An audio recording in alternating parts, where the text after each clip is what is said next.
अस्सलामुअलैकुम। अल्लाह रब्बुल इज़्ज़त आप सब पर अपनी बरकतें और रहमतें नाजिल करे।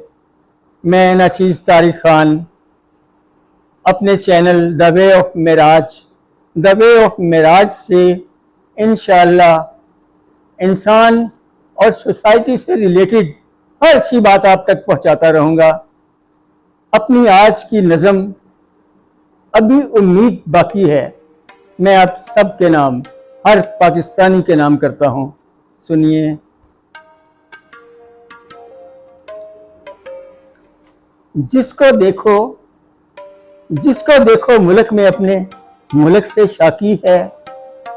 जिसको देखो मुल्क में अपने मुल्क से शाकी है।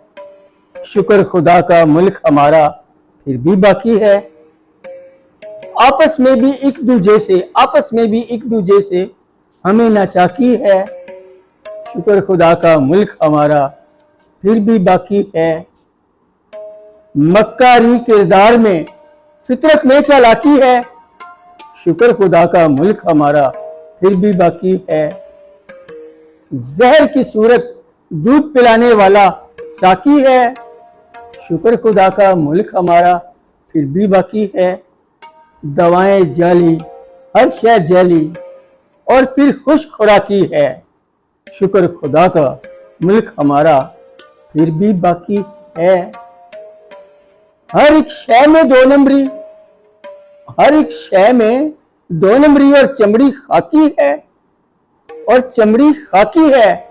शुक्र खुदा का मुल्क हमारा फिर भी बाकी है।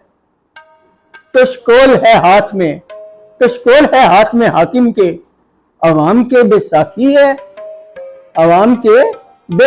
है। शुक्र खुदा का मुल्क हमारा फिर भी बाकी है। जागो यारो देश में अपने कब तक चलेगा ऐसा। जागो यारो देश में अपने कब तक चलेगा ऐसा। मुस्लिम हो तो खुद को बदलो, अभी उम्मीद बाकी है। मुस्लिम हो तो खुद को बदलो, अभी उम्मीद बाकी है। दोस्तों, मेरी अगली नज़म के लिए सब्सक्राइब ज़रूर कर लीजिएगा, जिसका उन्वान है तोहमत। बहुत शुक्रिया।